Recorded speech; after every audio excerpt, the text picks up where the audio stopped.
Hey everyone, welcome back to the Contractor Growth Network podcast. I'm Logan Shinholser, and today I'm joined by Peter Ranney, who is one of the founders and managing partners of Ranney Blair, and now Ranney Blair Weidmann. Peter and CGN, we've worked together for 2.5 years at this point. They have their stuff super dialed in, and today we're talking all about their design, but really their pre-construction process.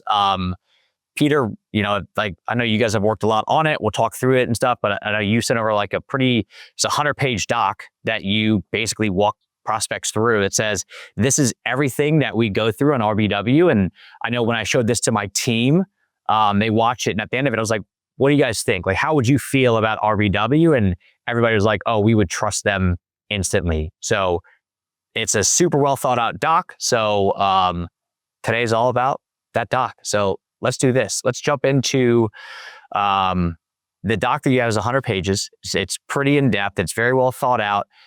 Did you start the business and day one you said, let's do a very lengthy pre-construction doc, or how did that all come to be? Well, not day one. Day one was, how can we get our first check? And I actually remember we drove away from our first job, like $5,000. We got the check, me and Scott are looking at each other like, oh my gosh, we did it. Someone gave us money to come in their house and do a project. So it certainly didn't start like that. Transitioned over the years. And early on, it's like just trying to build the business, build the brand, figure out who we are, who we want to be, how to even, kind of pay for everything, so to speak, how to price jobs, all the kind of the foundational pieces of any business, really.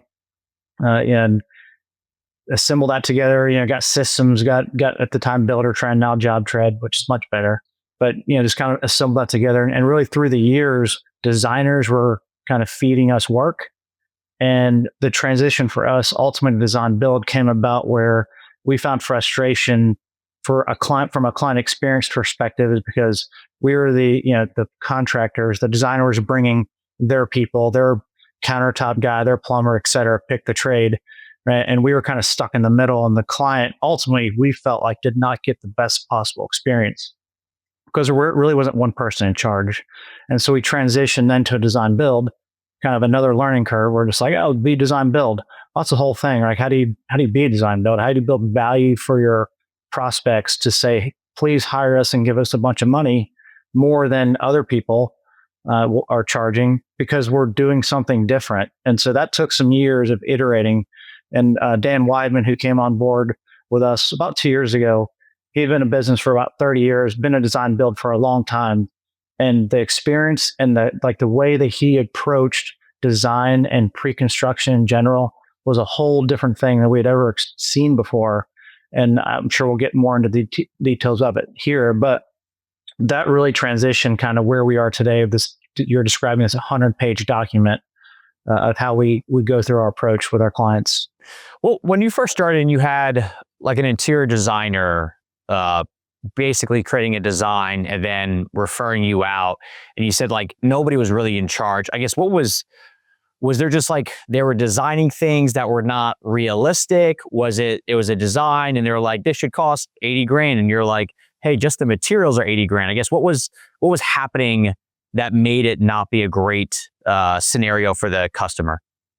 Well, there's certainly aspects of things get designed and they're not achievable from a build perspective for a variety of reasons, price being one of them.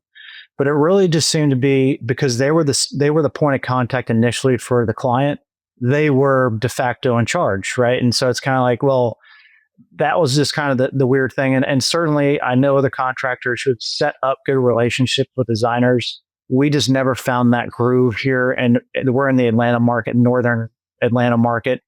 There's a lot of competition. There's a lot of guys. So we found a hard time, like how we prove our value to a client when we're just part of the bidding process. We're just another, think about you start your resume to a job or a company, right? You're just another resume on the stack.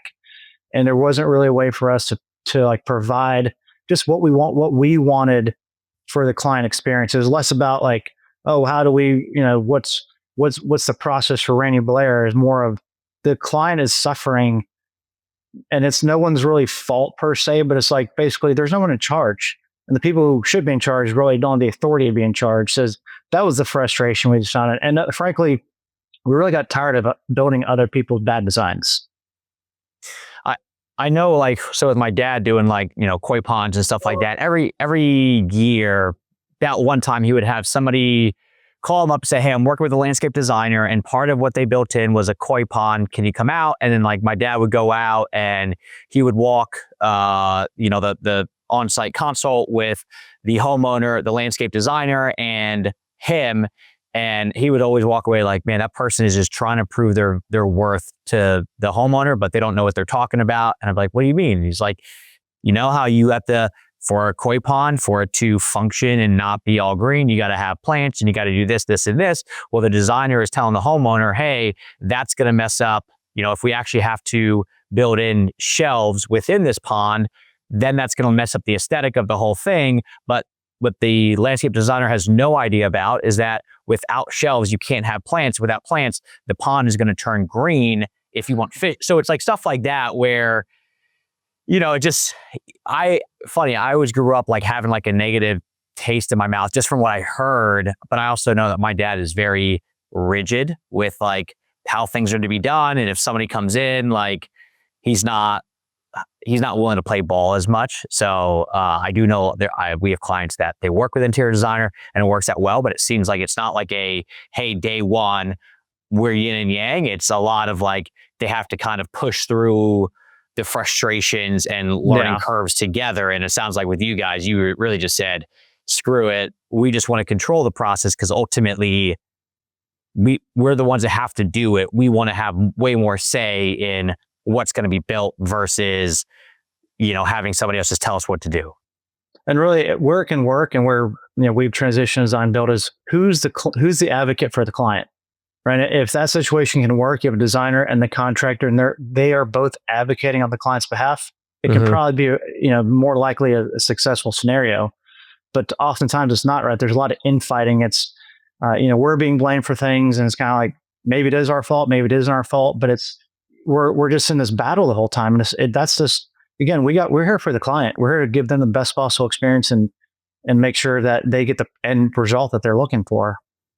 And when you guys just decided, hey, we're going to do design ourselves, like design is a different beast than the actual like production and like, I mean, we have like a website developer in our office. We also have a website designer in our office, and their skill sets, they can do each other's jobs, but their skill sets and their really like enthusiasm towards what they're doing is very different. One is all about like the user experience and the aesthetics, and the other one's like, how can we build this thing out efficiently, effectively, where it's not going to break? So like they're different skill sets. When you guys jumped into like, all right, we're going to do design as well, what was that like for you guys?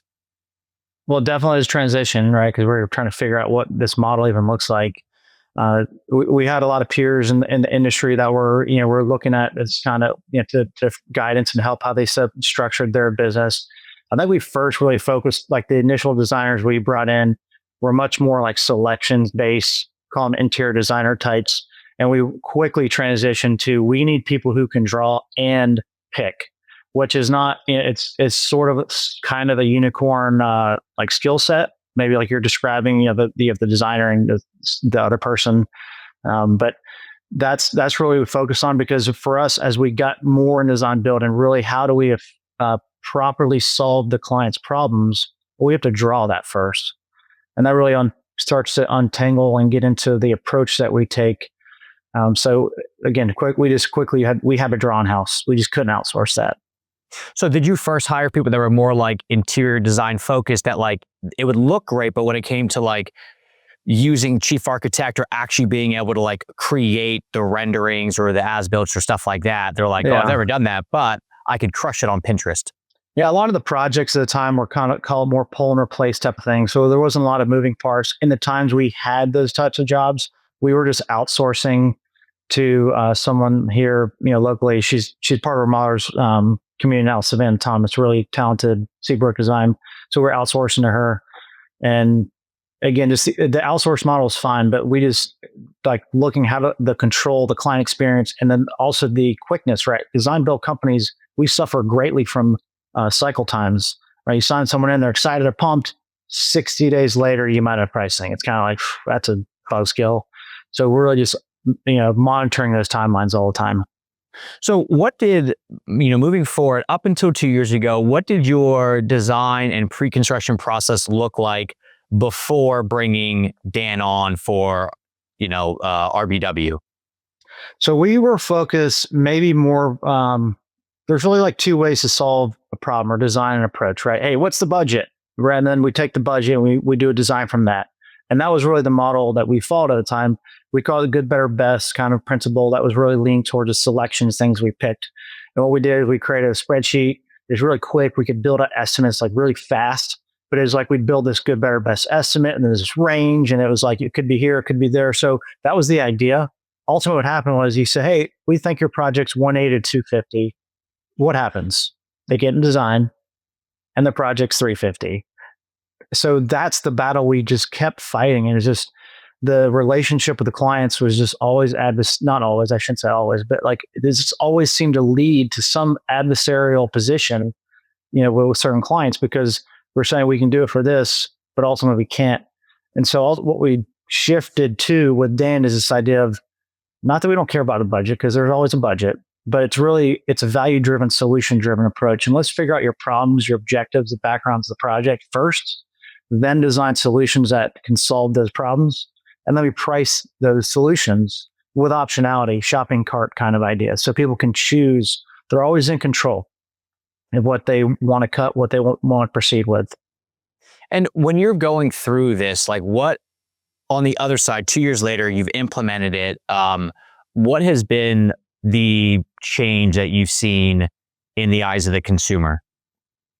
Oh, trust factor. I mean, instantly, like the way, and I can't like put my finger on like, oh, this is the one thing that, made that happen.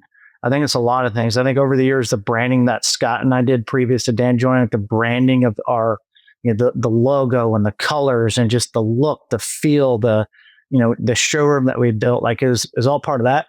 But I think showing people how we work and the way that we document our, for example, we do a project summary letter. So when they come to the showroom, I write a letter, old school, right? And it has letterhead, and we kind of laughed at Dan. He's like, we're getting letterhead. And it's like, we're getting, it's weird, but it's like, there's certain personal touches. I feel like it just like everything is just a stair step up to this level of trust. And we become truly an advocate, and they view us, it's like you're talking to your friend, right? We're your friend. And that's where you want to be is you have a problem. You call your friend, they're an expert. Hey, I'm trying to hire this company. That's where we want to be. So we're talking about solutions and different ideas, how we can help save you money, how we can help, not only save you money, but here's just ways if you're looking to expand the project to help solve your problem. And I think the biggest thing is let's solve the problem, right? Like money it's relative, right? Like you go buy a stick of butter and you're like, oh, that stick of butter is $3. This one's $1, right? It's $3. Like who cares? But it's value. Like there's value in things that, and the solution driven approach really seemed to really affect that in a positive way. So before, just to make sure I'm on the same page, before what you're talking about is good, better, best. There's 3 different options.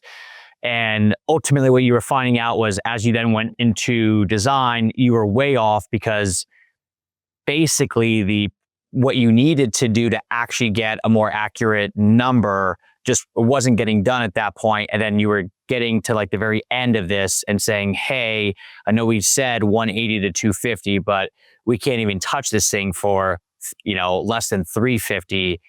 And that was, I'm guessing, either people were moving forward, but they weren't as happy as before, or they were going, look, we were closer to 180 and now you're double that. So we're going to scrap this overall. Well, as a design build, right, we're saying we're experts in design, right? And building is necessary. We love building. That's how we make our money. But when the typical setup is you get a phone call as the contractor and they go, hey, I want to remodel my kitchen, right? And you go over to their house and they tell you all the things that they want to do to their kitchen. And then as a contractor, we go back and, oh yeah, okay, we're going to put the numbers together. Why are we letting the client dictate and control what they think they need or want?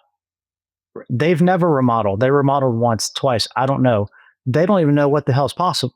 Heck's possible. Am I allowed to say it? Sorry, I don't cuss, but it's okay. It gets like, I get like so fired up about it. So, but it's like they don't know what's possible. So they're just thinking, oh, I have a kitchen problem. You don't have a kitchen problem. You have a garage problem and a mudroom problem, a laundry problem and a hallway problem that all leads around your kitchen. We can do your kitchen for sure. We got to fix these other things. And that's where we come in to figure out, again, this idea of because if you tell me a project, I have a project in my head that's 100 grand.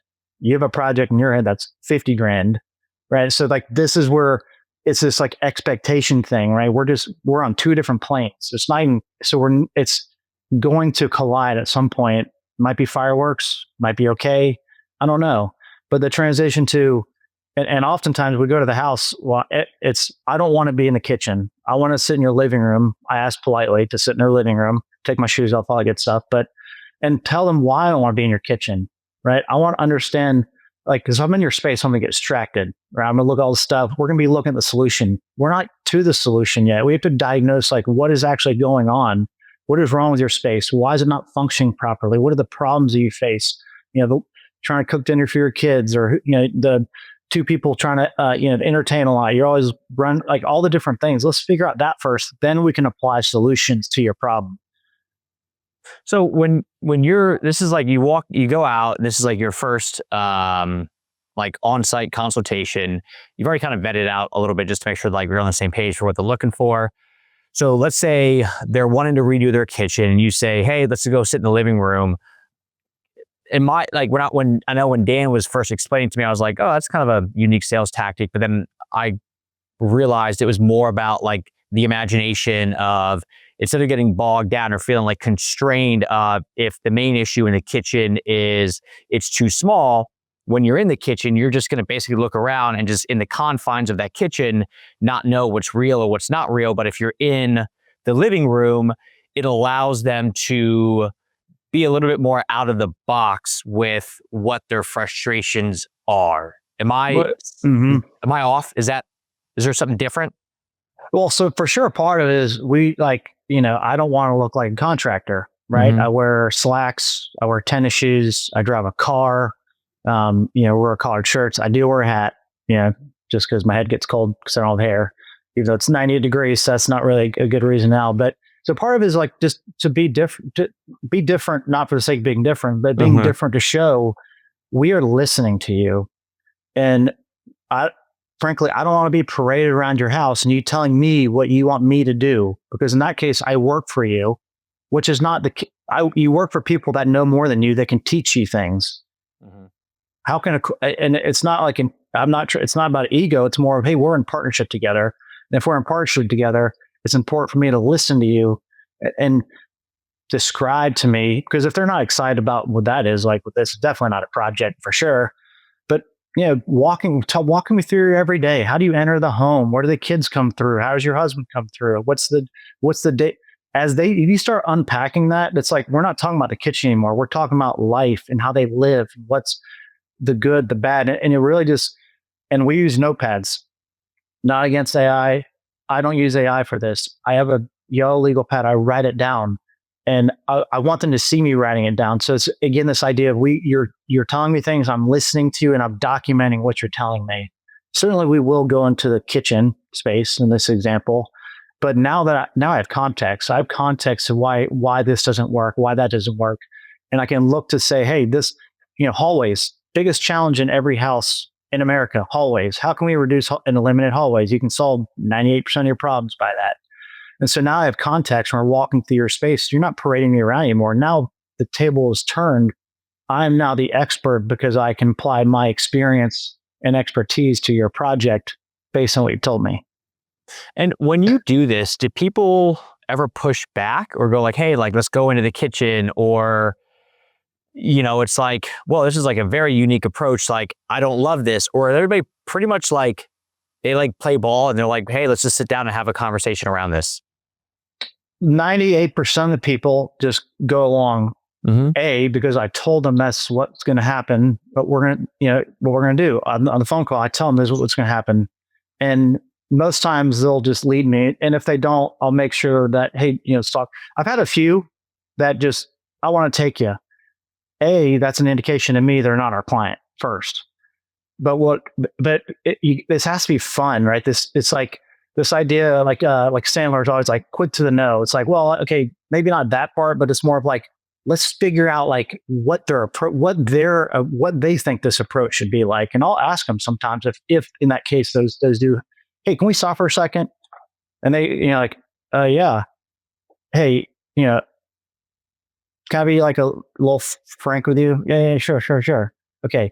I've done this like thousands of times. All right. And so it's fun. Like it's like flipping it around and go, can I tell you why we do this? And obviously it doesn't work. Okay, they're not a client, but it just opens up other interesting conversations. But again, we're telling them as any upfront agenda agreement would happen, or just explaining what's going to happen. And I think most of them like it. So you sit down and it's almost like you're a therapist where you're basically like, I mean, I know my parents talked to me about this when they built their house 30 years ago.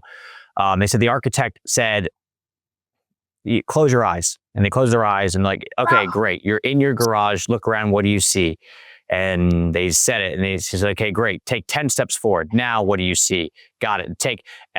They said they did it for like 2 hours straight. And by the end of it, like they opened their eyes and the guy just has like a dozen pages of notes. And that's how he then created the whole plans and everything like that. I mean, like they walked me through just the whole process of like what it was to like build a house. And they went through this. I was like, wow, it's actually like odd, but it's also like for the right types of people that are not like hell bent on, hey, this is exactly what I want. And more about like, hey, I want the solution and I want you to kind of help me get to it. It allows the dreaming of it all. And they ended up going forward with the design that architect put together because of basically it was their design. They're the ones that dreamed it up. He just articulated it into renderings and drawings and stuff like that. So because it's their dream, right? Not only it's their dream, but it's their idea, right? Like if you're, the big fat Greek wedding, right? The whole movie plot is based on we got to get the dad to like think it's his idea, right? And that's the whole sales process is shifting that idea instead of me showing up and mansplaining, as it could be described to like this is what's going to happen, this is what we do. I got to hear I don't know if we're even the right fit for each other yet. That's what we're still trying to figure out. I have to be the right company to help you, right? Just because I can remodel doesn't mean I am. And so those conversations also, it's like that idea of like, well, no, I called you. Like you have to work for me. Is like, if we're good for each other, sure. So yeah, it's I like that though. That's cool. Kind of close your eyes. We haven't done that one, but. Yeah, I think that's like, I think you really got to be eccentric and like, you got to have like a handlebar mustache or like, you got to really live that level of like, hey, Mike, sitting like either legs crossed, like, all right. We're gonna like seance the room and do like, clear the air before we start. And so, no, but they loved it. So, all right. So you go through this, you have a whole conversation with them and then what happens next? Like, let's move forward to step 2.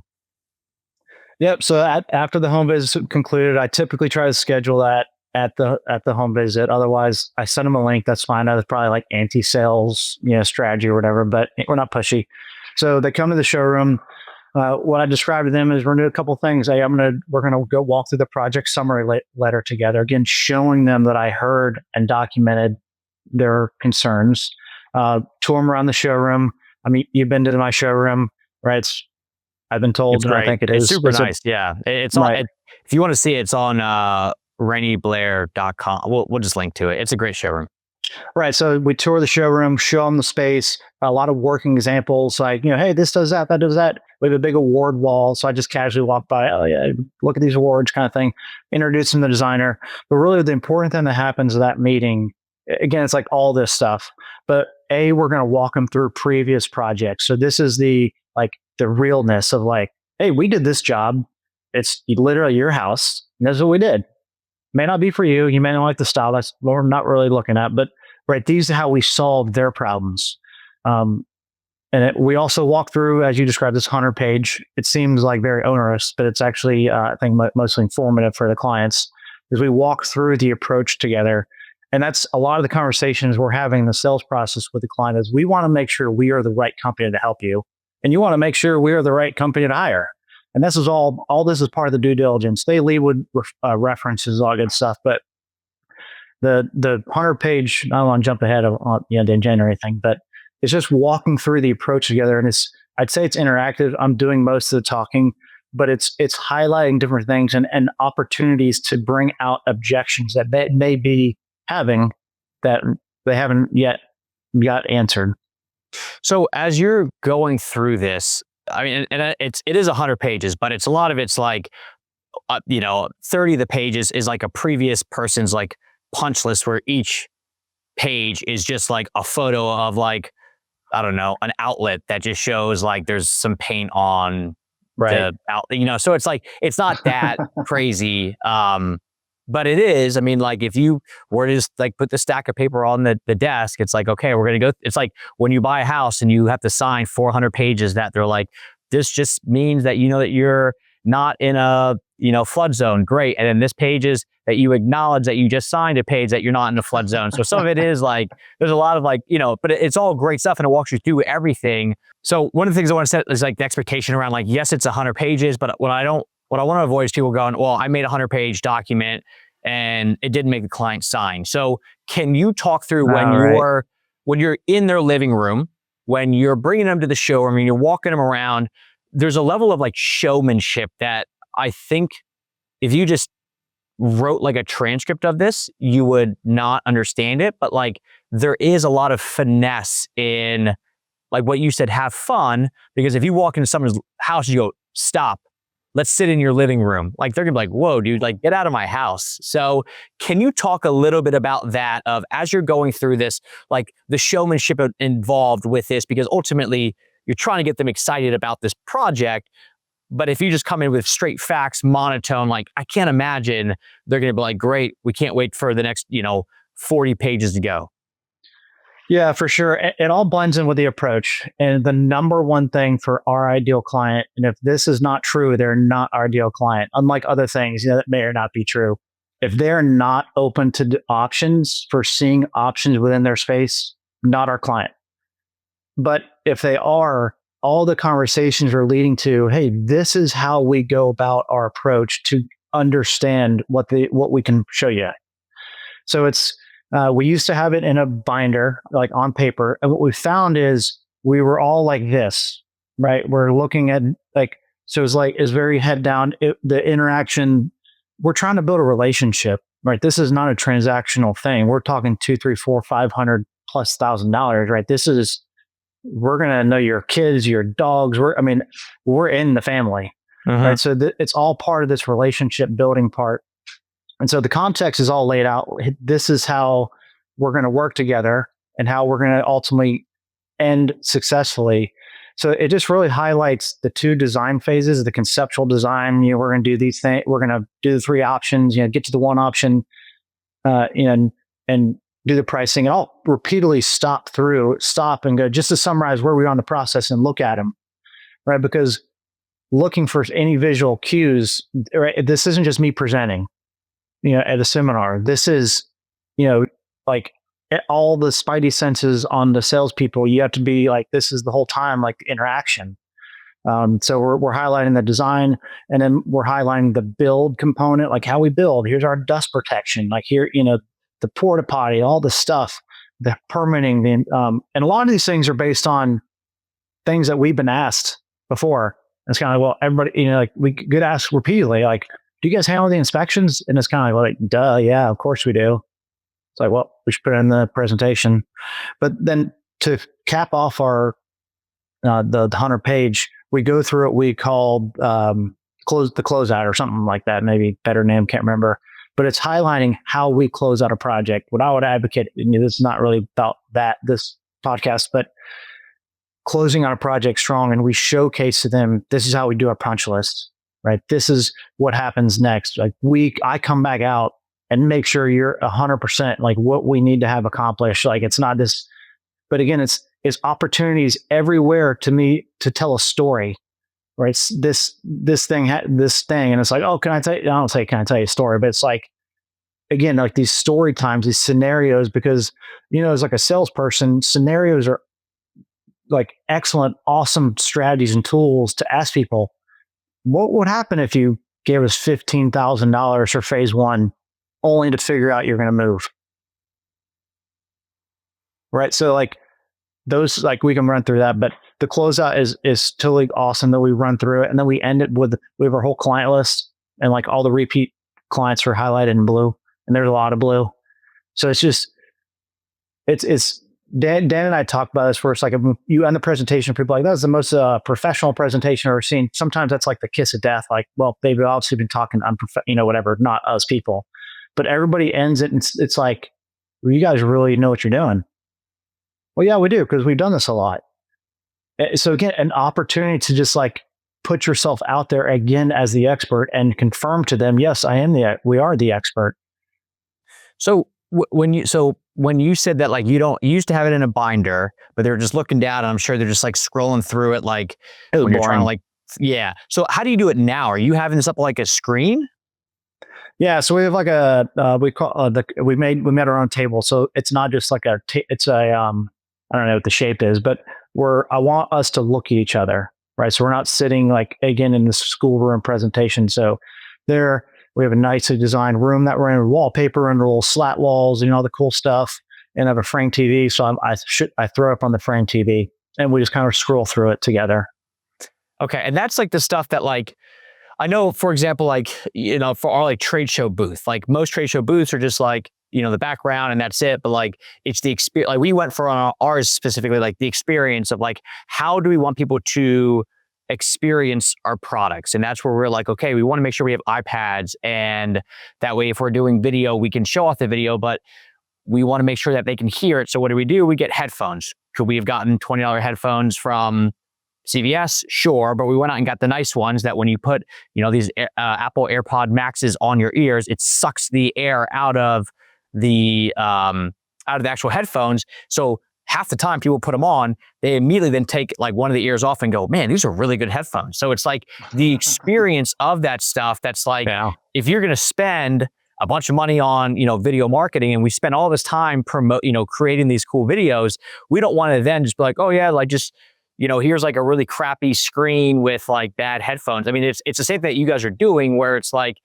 it's all this show. And even going back to the fact that, like, you roll up not in like a lifted truck, but like a Tesla. Like I had my house painted a year ago, and they were a very tech forward company. And what do? They showed up in a wrapped Rivian, where I'm like, wow, okay, like that's actually like that. And my wife made fun of me because she's like, that is the exact type of painting company that you would hire. And I was like, she's like, are they even good at painting? I was like, yeah. Like, you can't have a Rivian without being good. Yeah, right. So but it's all that stuff that's like very small. But I know, like, when you show up in that, and you're in a more casual outfit versus like, if you've seen the meme of like the pants, where it's like, if your lawyer's pants look like this, you're going to jail, where it's like very, too big of pants. But like, if you show up like not looking stylish, and you are a design focused design build firm, like, what's that going to look like? So you're going through this, it's 100 pages, but this is not their actual, like, hey, this is your scenario. This is you simply showing previous examples of punch lists and of renderings and as-built and stuff like that, just to show them, hey, when we work together, this is ultimately what you're going to kind of have for your own stuff as well, correct? Well, it's conditioning them to our approach, because our approach is, for us, that's the only way we can have a successful project. If they are trying to follow their approach, we're going to end crashing the ground in flames, right? Mm-hmm. And we've all been through that. You get clients on, and they want to follow their approach. They want to be in charge. They never want to relinquish control to the expert. So a lot of it is like part of the presentation. We show them how we charge, and we say we have a 28% margin, and that's a great opportunity to talk about that. So when we go back to present the pricing, weeks later or whatever, oh my gosh, your fee. Hey, Joe, we talked about this at the showroom presentation. So it's like the whole thing for us, we do not want to look like contractors. I don't carry tape measure. I don't measure anything at the home visit. Like the way we dress, the way the language we use, right? Like the people we're trying to target, we don't want to look. We want to look different than everybody else they talk to. This is just part of that, right? Not a lot of other people invite people into their space if they even have one, to showcase how we're going to do this together. But again, it's all about condition. I want to make sure they're going to, if they want to follow our approach, and if they don't want to follow our approach, I tell them we are not the right fit for you. And one of the things, just again, back to the nuancy stuff, is that you're not doing this in a closet.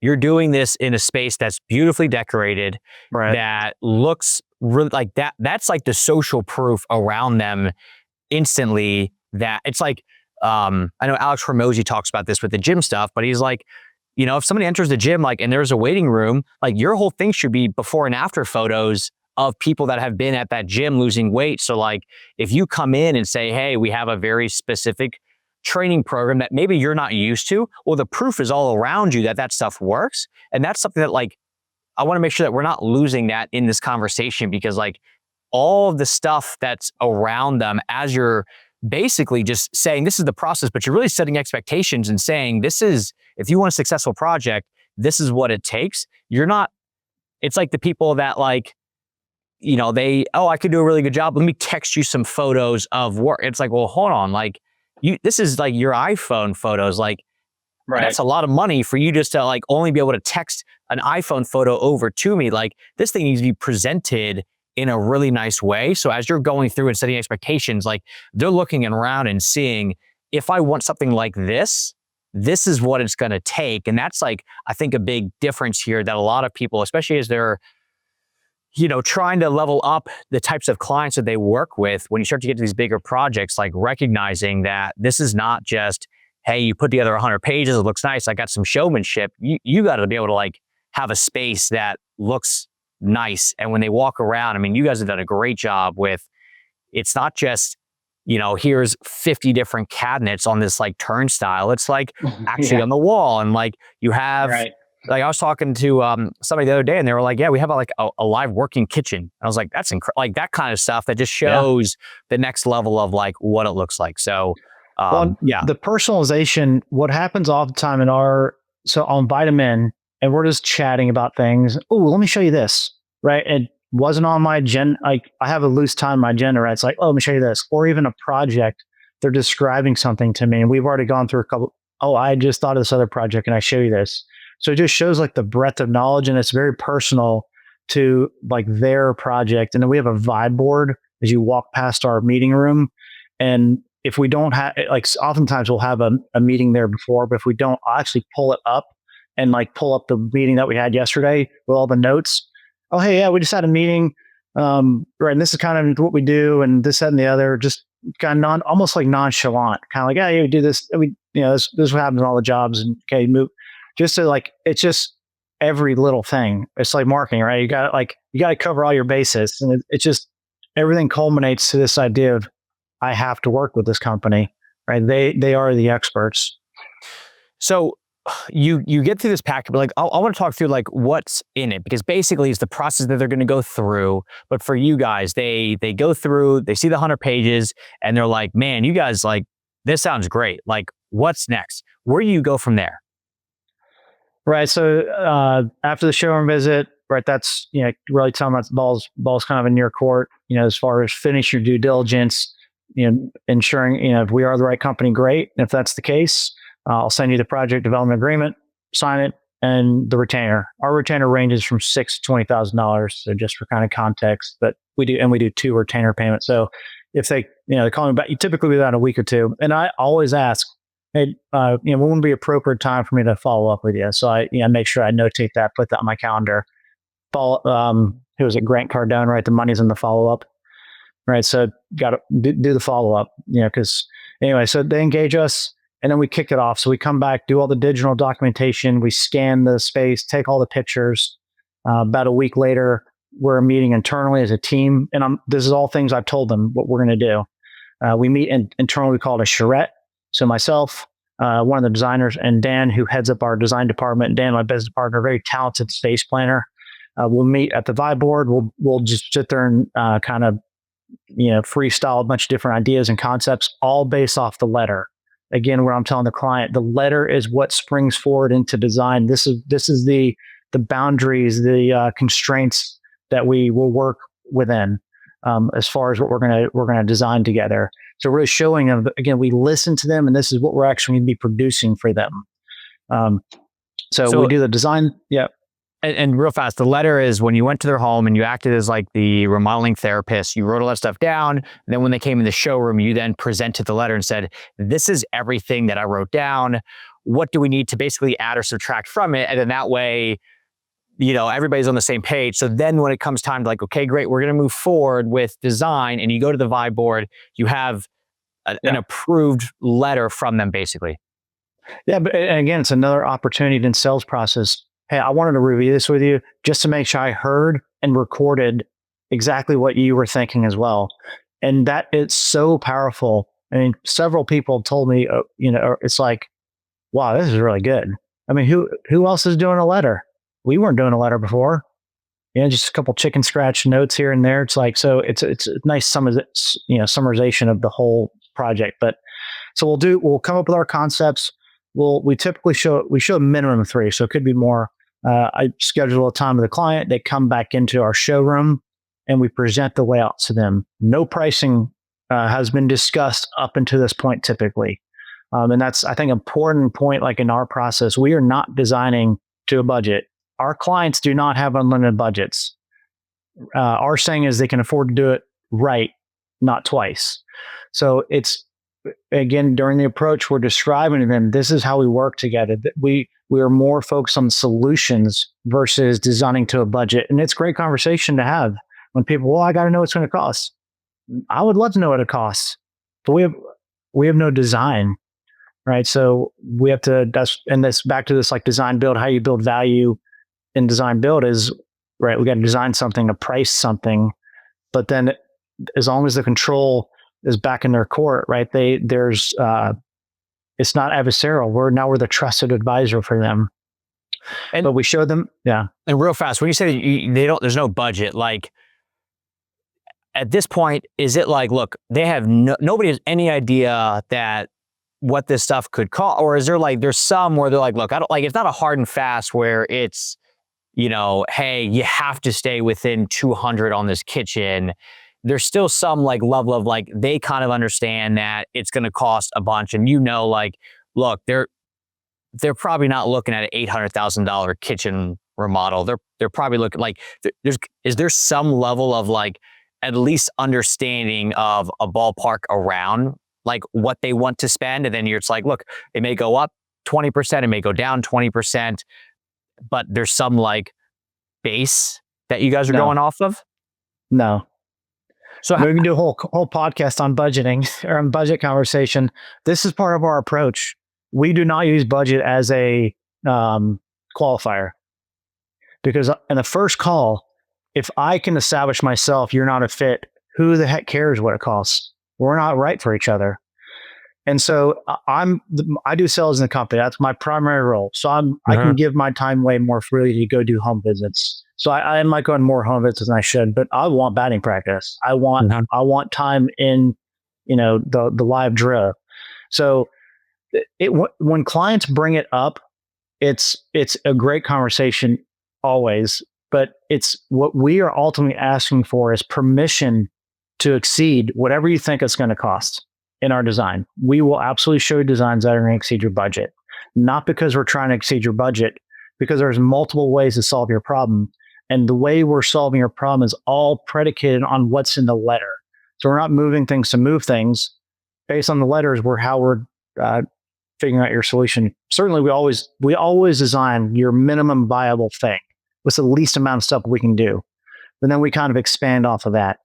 But I know like you have pricing on your website, and we have like projects on the website that actually have like pricing associated with it. So it's not like they're coming in with no concept of pricing. It's not like, oh, like $6,000 for a design. Great. It's probably then going to be another $50,000 to actually do the kitchen. Yeah. Because there still is some anchoring there. Correct. Because I know like for a lot of this stuff, like most, especially your ideal client, I know like this is like when Audrey and I are like looking at like the addition that we're about to do, it's like in our head, we're like, okay, maybe 100, 120. It ultimately we have a meeting tomorrow. It's probably going to, they've already said it is going to be way, way, way more than that. And we talked And they're through nervous that. to present it to you. Well, he said, hey, it's a big number. Could I do? Yeah. So, but so yeah, are they going to send it to you before? So we actually talked. So he said, like, look, can we meet? It's a big number. And we said, hey, this is the times that we can meet tomorrow.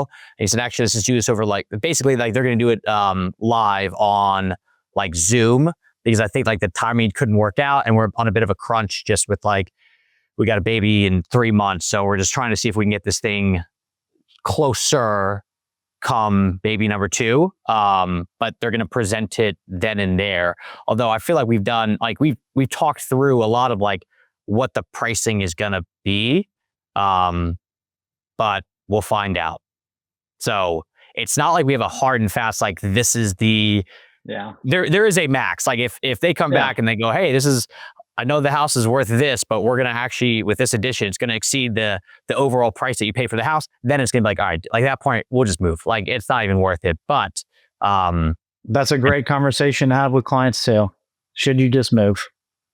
So when they go in, you have this pricing not pricing conversation, but you build out these 3 different options. At this point, you're simply just presenting 3 different floor plans or 3 different exactly what for the people that are just listening to this, what are you showing them with these 3 options? We're showing them essentially a plan overview, right? The floor plan, the proposed floor plan, and then we'll add 3, 4, whatever kind of 3D renderings to that, to each floor plan. There's no pricing at this point because, again, our view is, A, we don't want the focus to be on the budget because we're trying to solve a problem. And if the design doesn't solve your problem, who cares what it costs, right? It doesn't matter. So that's where we're always trying to steer the conversation of, does this solve your problem? Now, when we get to pricing, it is important. So we get 3 layouts, we present those, there's no pricing. They work with a designer to get the solution they like. Typically, that's done over email, maybe a Zoom or 2 or something like that. Light tweaks. Then we put together what we call the project review stuff or the pricing documents. We put together a little more built out plan set. We also supplement that with a written scope of work. Then we do our pricing by area, and we do a selection allowance sheet. The whole point of all the pricing is to provide optionality. Like in your case tomorrow, right? What I would be doing, and if I was that guy, is I'd be putting together options, right? You can do a metal roof, you can do an asphalt roof, you can do these stairs, you can do that stairs, you can do these windows or these other windows, right? So you have the levers of control to say, yeah, I want to spend $800,000. That's not the number, but right? Again, it's control. If it's the client's idea and it actually solves our problem, we find most of the time is they go, well, that checks all the boxes. Now the budget was never real anyway. They were just afraid you're going to spend it all, right? So it's moving to this trust relationship as an advisor, right? Now we can have really good conversation around, hey, you need to shave off $200K? Cool, great.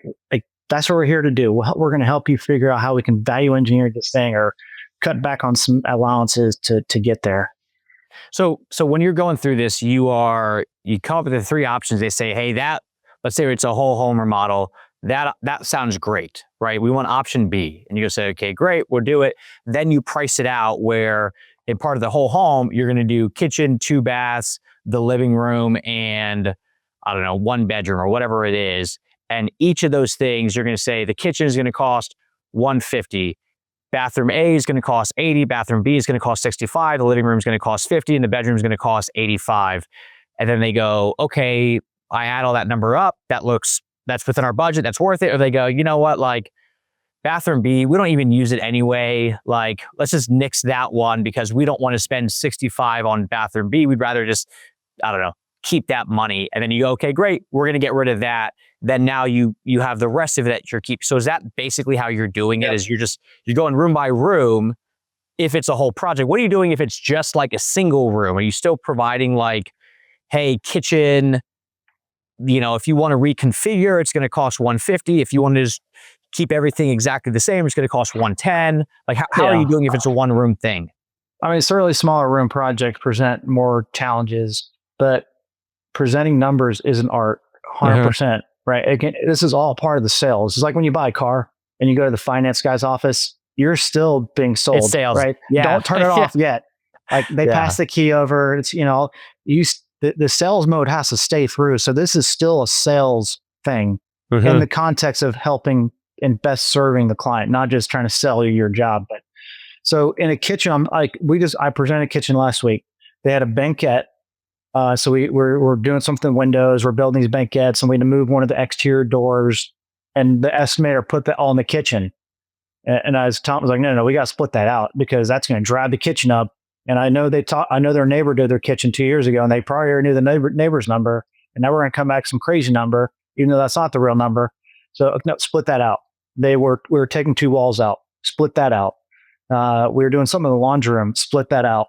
We're moving the laundry door to add this little mud thing. I thought it was not a great idea, but it made the design. It made it. Okay, great. All right, split that out because that's an easy one to pull out. So there's opportunities to to pull these things out. So it's kind of like when we're presenting, hey, by the way, if we didn't move the laundry door, we could save $5,000 of laundry alone right there.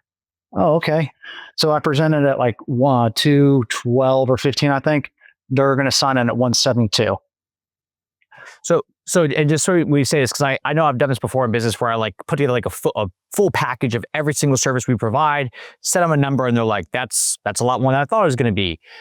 Can you just tell us what each thing is? And then when I do that, then it becomes a little bit more understanding of like, okay, I got it. So what you're saying is like, instead of just saying, if you want everything is $215, here's the one item price, take it or leave it. What you're doing is not itemizing it, but you're just kind of breaking it out a little bit more so it's a little bit of value engineering at that point, because basically you just want to make sure that they have, it's almost like more just transparency into what they're actually getting.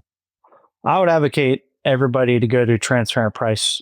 The theory or idea of that, I mean, really push more towards that versus away from that. Because again, if we are truly the advocate of the client, I want the best deal for the client, like, whatever the job is. And so presenting is an art. So we present on the summary level and tell them we're looking for, not materiality, but like order of magnitude. To your point, hey, that bathroom B, okay, let's get order of magnitude. Now, okay, the kitchen is still 190. Ooh, okay, what do you think we do there? Well, let's look. So we have the allowance sheet right there. We go to the allowances, we could cut some cabinets, do this, that. So like having the ability to go, yes, we'll open the book up, but we're transparent. We rarely have to go to that level of detail because the stair step of trust has been built to the point where, right, they feel like they're getting a fair deal. And I also describe that to them in our showroom presentation. We use unit pricing, and we will go to a bid process to ensure the fairest price possible from our trade. And so again, it's like this reassurance to them that they are getting good numbers. So on this, like when you're showing them the different options up front, I mean, like, is this when you're like busting out chief architect and they can actually like walk through the space? Or is it at this point, it's simply just like an overhead floor plan layout? So when we present the layouts to them, when we do the 3 options, just say all 3 options, right? Oh, really like all 3? Not really sure. Okay, so great. We send them all the plans and the 3Ds, and we also send them a viewer link through Chief Architect. They can click on the link, and they can, on their iPad, iPhone, they can walk around however they want. When we get to so all that to say, by the time we get to pricing, they've already been back and forth with the designer. They know their plans way better than I know their plans, and they're in the nuances. And we try not to we don't get in the weeds on our first stage. We want to stay pretty high level, just moving kind of blocks of space around, stuff like that. So what we present in the package is the plans, the written scope of work, and then the pricing documents. I also just added a couple weeks ago, I'm putting together a project schedule for the rest of design to still show we still have a 30 days plus worth of work to do. And so, you may feel like we're almost there, and we are, but showing kind of what we've done together and what we're going to be doing going forward, just to reinforce this like next step, like the presumptive sale idea again, kind of thing. One of the things that we were looking through is like they're actually able to like walk through the space so they can kind of envision it. from a graphics perspective, it's it's not like you're having like the exact finishes. It's a little bit more. We haven't picked finishes yet at all at this point. No finish talk. But it's just meant to be like, you can kind of like understand how the space is going to be laid out. It's a little bit of like late 90s N64 graphics, a little bit nicer than that, but it's enough that you can you're not killing yourself to like come up with all this stuff without at least having like a closer price for the homeowner to agree to. So it's not like, you're spending 10 grand just to break even on this thing. You're really just getting them to say, okay, I can now visualize and understand this is the space, these are the rooms, this is ballpark what it's going to cost. And then at that point they say yes or no, let's keep going. Yeah, I mean, we have to have emotion and passion. We are selling an emotional thing. This is totally irrational to spend this kind of money on a space that works. So it's like, we need passion. So I don't want to strip that out. But the plans are enough to drive that. And we've changed our 3D coloring techniques. I think we've gone a couple of ones I've seen recently are more, I guess they'd call them water-based. I'm not really sure, like almost like a watercoloring. And they'll just do light things, like change if they want like a blue kitchen. That's kind of not trend anymore, but like they'll real quick make the cabinets blue. So they'll do splashes of things like that to really help drive again the emotion and passion. That's the most important thing to keep at a high level through this whole thing. And I want the numbers quick. We don't want to be spending months and months like getting to numbers. Yeah, and just kind of like on that, like I just want to reemphasize that of like it is the excitement has to maintain, because I it is a very expensive thing. It is a very invasive thing that people are going through. It takes a while, so it's a lot that somebody's about to endure to get this thing happening. And if you're losing passion at the beginning and then saying, hey, look, we're still 30 days of designing this. So I know you called us wanting to get this thing going. And that's like when they call you is like when excitement's kind of the highest, because they're like motivated to finally reach out, carrying that through. So I don't want to like say like what you have is, because I've seen it, it's not amateurish where it's like, hey, we have this software called Microsoft Paint and we just put some stuff together. It walks you through it so you can like actually envision the space and you can see the overhead. So it's obvious there. So let's say they say, yep, this sounds great. We want to go with this option, this option, this option. Let's keep going. What happens next? Well, important note, I always present in person. I didn't know, I shouldn't say like really strongly against presenting numbers not in person. I will send them the information a day or two before, so they're not walking cold, right? And I don't like that, because that's a whole different meeting. So what are you sending them before? Everything I'm going to present to them. Really? So you're saying, hey, here is everything. Check this out. I can't wait to see you in 2 days. Well, my closing statement is, and we use JobTread. And if Eric listens to this is not totally true, because it's not, but I tell him, hey, the system can be a little weird sometimes. If you could just confirm with me that you received the documents. So you want them to see it. Right. Yeah, I got them. Great. Will the number be a surprise? I don't really know. But again, I've already asked them permission to blow their budget. How can you be mad at me now? You said yes. And that's not our goal. Like I'm not trying to be like, like some whatever. It's just like, we're designing to solve your problem, and that problem the solution may cost more than what you want to spend. So I want them to walk in prepared, because it's a different meeting versus, hey, it's $1.3 million. And there's like, and then everything you say after that is gone.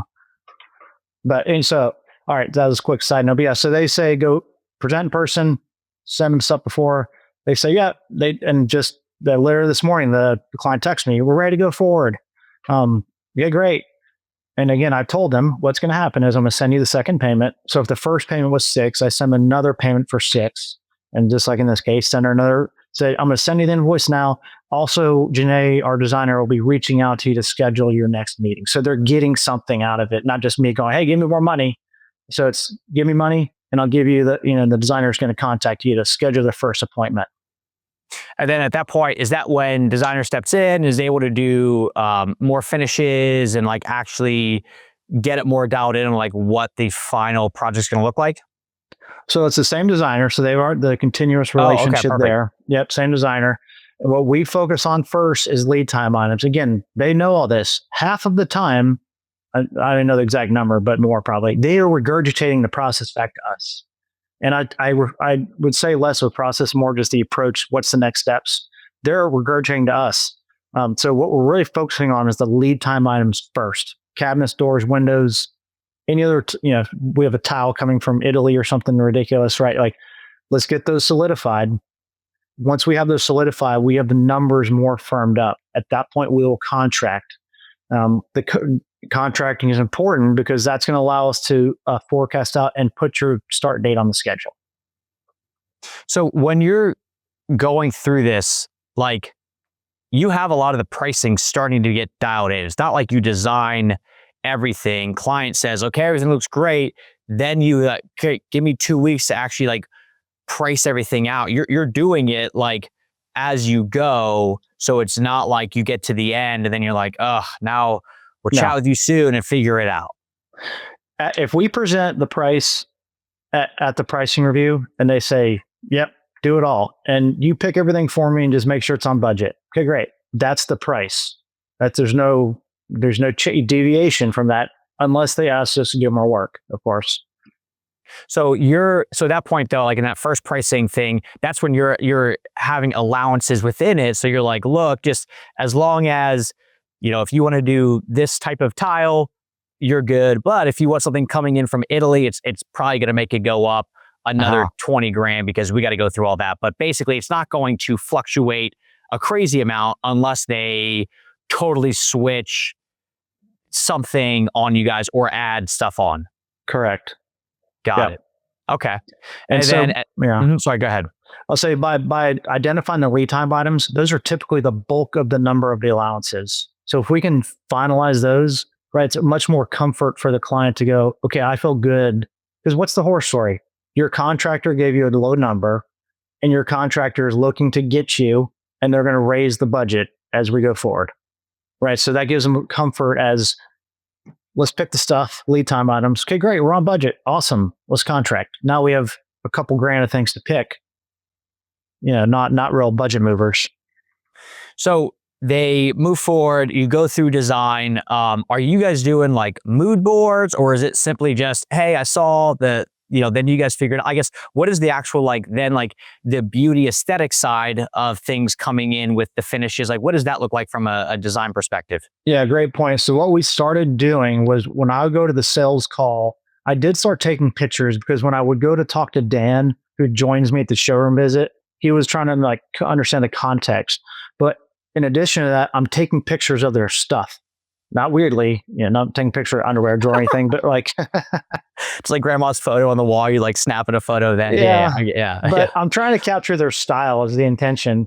And so the designer can get an idea of what it looks like. What's their house style like, all that kind of things. But when they give us a second payment, the designer will go back to reference those.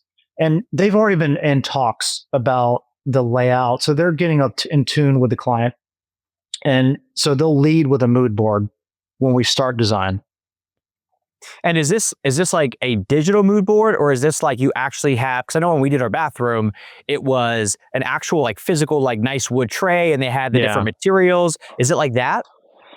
We have real samples. What we initially do is a Canva board, put some stuff together. And I think the designers are working on kind of like this templating idea, right? This is a gray kitchen, there's a blue kitchen, there's a brown kitchen type of thing. So it's a little more standardized, but they put some personalized together.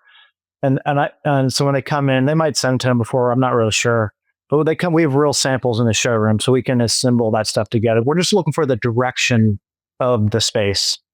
So with that, because I know we do this with like branding where we have like color palettes that like certain colors are just, black and navy blue and then royal blue as like your three colors probably wouldn't make the most sense. But it's kind of like you have, like in that green kitchen of y'all's, it's, green tile, brown cabinet, like just making sure that things go cohesively. That's what you're talking about of like, you kind of have like, if this is the primary color that you want, these are the other things that you want. You don't want to just have gold tile, gold fixtures, gold countertops.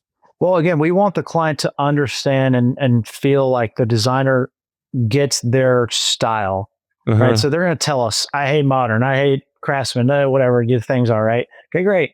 So, but that helps us not get bogged down in like little things, where they're getting bogged down in the handle color. It's like, no, we've already got the mood board. The handle color is going to be this kind of thing. Like, so it's again, just to reiterate, like making the client feel heard. So you're doing this, you say Canva, like the digital, like graphic design. Yep. So all right. So you're doing it there to say, this is what we're thinking. And then when they come in the showroom again, that's where you're actually able to pull some of the samples so they could see and touch and feel and all that stuff, the exact or close fixtures that you guys or finishes that you're going to use. Yeah, we basically have cabinet stuff in here. So we use Decor. They're out of Canada, main cabinet supplier, all the cabinet stuff, countertop stuff, and then a whole bunch of tiles. Tile is hard because there's so many different tiles, but we have the main things here. What we found is all the fixtures, plumbing fixtures, electrical fixtures, something like that. We just pull them off the manufacturer's website and then send them a PDF, and it's option. Some people say, I don't want one option. Don't give me more. So it's typically like 1, 2, or 3 option, kind of like, we think this is the best one, and may confirm or not on the smaller stuff on those things. So at this point, though, is because at the beginning, it was almost like, hey, we're not going to go into the kitchen. We're just going to dream this whole thing up, and you talk through it. But now that you've gotten past that with the finishes, it seems like you guys are doing a lot more of like the guiding and saying, this is what goes together. These are some of like, not the options, because I'm guessing if they want all green because they just love the color green, you'll do it. But as far as like best practices go, you are starting to now guide them, because I'm sure from a finishes perspective, there's 4,000 different tiles that they could choose from. If you give them 4,000 options, you're going to be here all year. Yeah, well, I mean, in the conceptual development phase, we are applying our expertise in guiding the solutions that certainly there's some things they want. It's like, that just doesn't make sense, but whatever. We don't want to show them every option in design. When I think I'm conflating design, because it's just like, wait, which design part? But like phase 2, like the selection, the finished selection is just, again, the mood board's going to set the stage for what it is. And then we are just presenting 1 or 2 options to them, maybe 3 options to them. And we want to feel like we're guiding them versus like, I'll be an order taker. You just tell me what you want. And we have had that told to us in our previous kind of version of design build. Like, you guys were just order taking. That's not good. Yeah, I remember when I was like 9, I went to like the haircut place, and I got a terrible haircut, and I looked like Lloyd Christmas. And my mom was like to the barber, like, hey, his hair looks terrible. And she's like, well, this is what he asked for. And she goes, he's 9. He has no idea what he wants. So yeah. So it's like that, where it's like, look, like, we're going to guide you. Ultimately, I guess if you want this, we can physically do it. But the great thing is the clients love the designers more than anybody else in the company. I'm sure. I'm the bad guy. I'm the numbers guy. They like me at first, and then it turns. So they have, like, again, this like ladder of trust or step to trust. I don't know if that's a thing or not, but like, they have such trust in the designers. It's kind of, they're like waffling, should I do this white or that white? And we've trained designers, be very like, tell your opinion. And no, I like this one. Okay, great. So that's part of it. So when they present the design at that point, as long as everything's within reason, do you then say, great, now with all this said, we're going to present the final proposal with the exact numbers, which is based off of the selections and stuff like that? It goes up a little bit or it goes down a little bit, because if you gave 10 grand towards tile, they want the cheapest option because that's just what they want, and only costs 5, you then take 5 grand off. Right. So what we do before contract is the lead time items. And so tile could be part of that, might be part of it, not really sure. But like cabinets, we gave them 30, right, and they have 20. We'll adjust our contract number to 20 of what they actually picked. And then it's the designer's job to keep them within the budget. And if the client wants to exceed, it's our job to tell them you're going to exceed. And if you don't know the number right now, that's fine. Tell them I don't know the number. I'll figure it. I'll find out for you. So it's the harder part because it's like everyone wants to clients want to think we're like Amazon where you can like add it to the cart, take it from the cart. Obviously it's not that simple in some things, but it's their job to keep them on track. But once we get just call cabinets, doors, and windows, we get there. I call the client, hey, guess we're $5K under. All right, we're ready for contract. Again, we've already told them this is exactly what's going to happen. We're going to go through this, and I'm sending the contract. And so they're waiting for it. It's a formality within the schedule, within the design schedule at this point, signing the contract. So at that point, then everything's good to go. You present the final design. Are you presenting this back in the showroom on that frame TV? I guess, what is the presentation of the final design look like? Well, so the designer is doing all the back and forth with them. So they're basically solidifying the selections. There's not really like a formal way we're doing that now. And as you mentioned, that is like, well, that'd probably be a good thing to kind of, incorporate, maybe just like a little mood thing. But I think at that point, and as we described to the clients, we were jogging and now we were ramping up to a full sprint to build. And so I think not that there's less creativity, it's like it gets a little more real. So it's like they're not floating in clouds as much. It's much more about the numbers. They've talked to the designers, what it looks like. They're good with all that. So there's no final hey, we took the renderings, we actually applied the exact tile, the exact fixtures, the exact this, so they can see like exactly what it's going to look like at the end. It's the back and forth of the designer, so they know what it's going to look like, but you still have like more of that original like setup from a space perspective. Yeah, I mean, now that you say that, thinking about was we call it the contract set, with the build set being something later as revisions might happen. But at the contract set, the one they're going to legally sign off on, they will go back and make it a little more personalized. It's a visual reference only, right? This is not the thing that we're going to be building, but it can be very helpful for the field crew as well, because to look at it, but it's not like some hyper realistic thing. It's nice.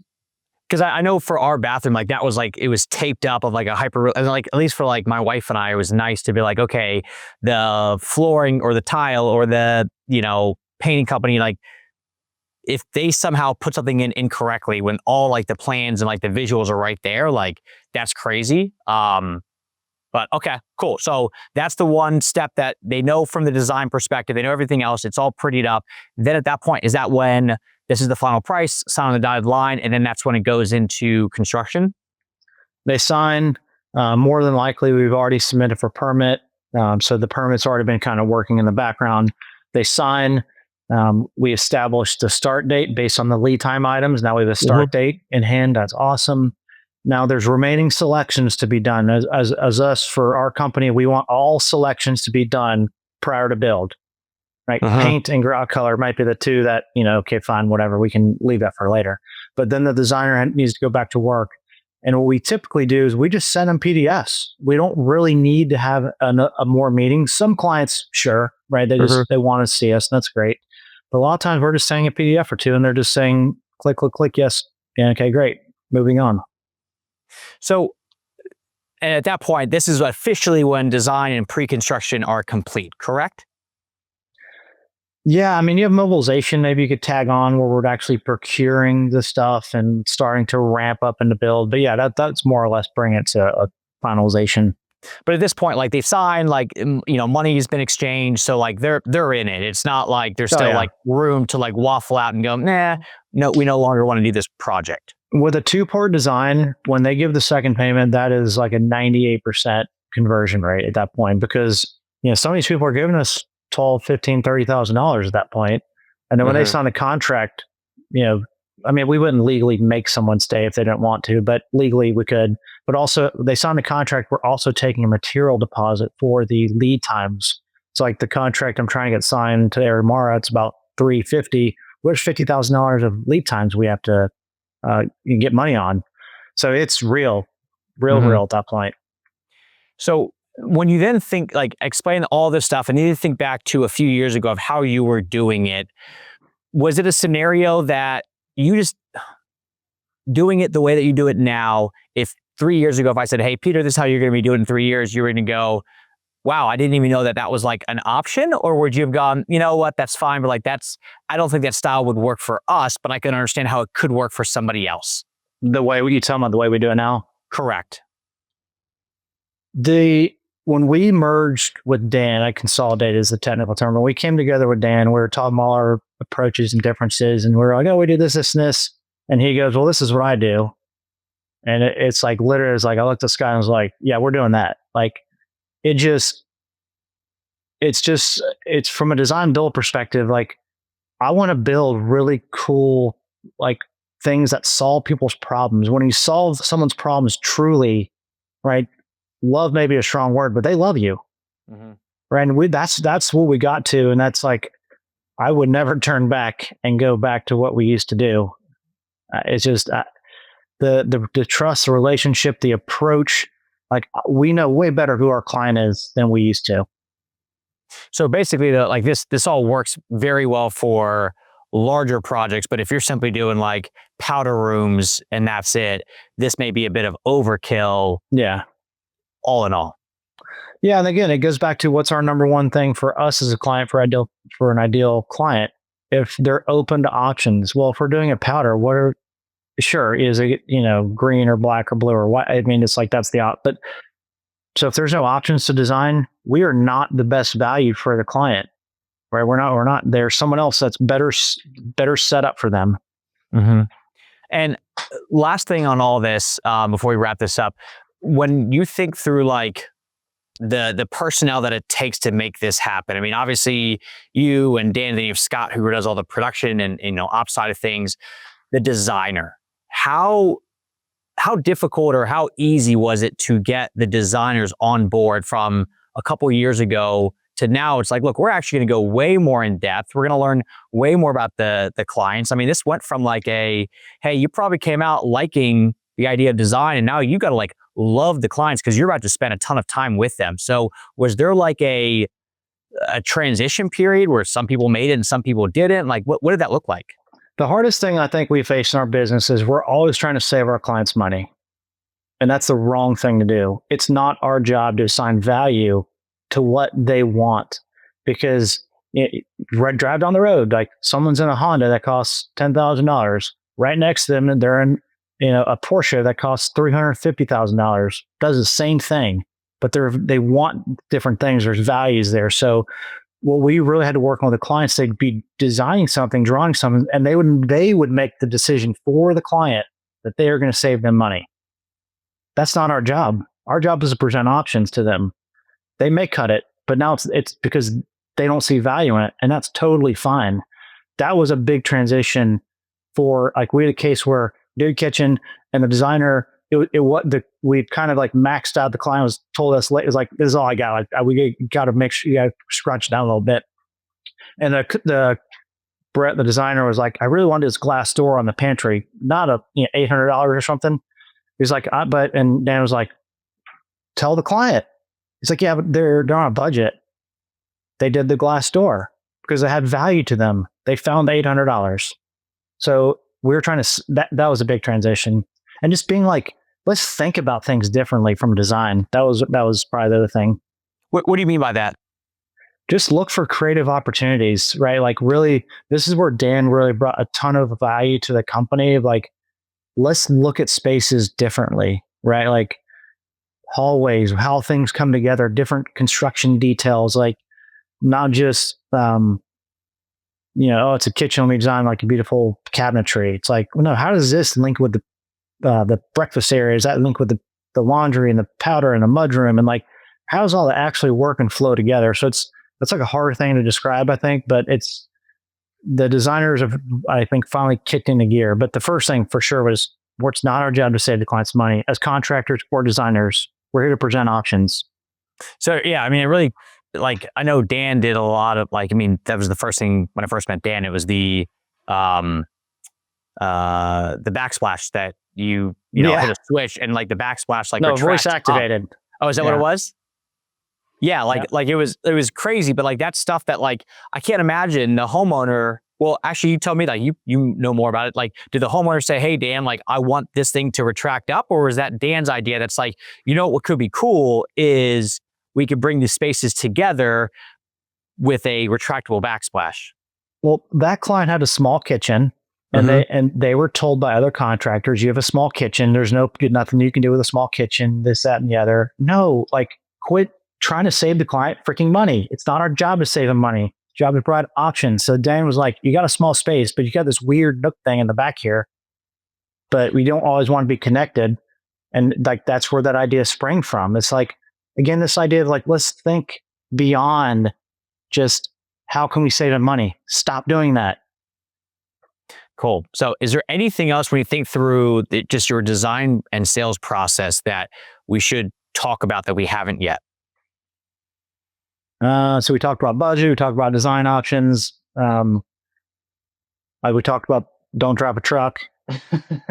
That's me. Don't drive a lifted truck, like the lifted truck with like the balls off the back and everything. Yeah, which like that works in certain trades, but I know like when it comes to like remodeling and like design focus, like you're not catering to ZZ Top-esque people that are like a grizzly guy and a wife beater. It's more like you're catering to my wife that like if you show up and like you are clearly not fashionable, like there's a level of like, okay, well, if this guy doesn't even dress himself well, like what's the likelihood that they're going to have great design options? So like that's some of like that finesse stuff. So that's, yeah. I would say just general, what I hear the most and just being a listener, right? Like this idea, like on the first call, whatever, right? Like if there's 2 cups of coffee, you have a cup, the client has a cup, your cup should be gone first because they're talking, not you. So just being a listener, like I think in our industry, we know a lot. We're very experienced in general as people, as contractors, but it's like, we want to tell everyone what they want, what they should do, what can't be done. It's listen, like just listen to the client. So to make sure they feel heard. Again, we're selling to women, right? Like we can't just, men talking to each other is different than men talking to women. So we got just be more sensitive to that. Cool. Love it. All right, Peter, I appreciate this, man. This has been good. I mean, like learning, I watched the whole video of it, 100-page doc of it, but to like go back and forth and understand it more, this is great. So I appreciate it. I think that's all we got. I don't think Peter has anything to sell because usually this is like hey, people want to connect with you more. Although if you're a JobTread user, Peter does have some cool stuff with DataX. So if you want to see better automations within JobTread, he's your guy. You can text within JobTread now with OpenPhone. It's pretty cool. I do it all the time to our prospects. Nice. All right. Well, cool, man. Well, I appreciate it. Everybody, thank you very much. We'll see you next time.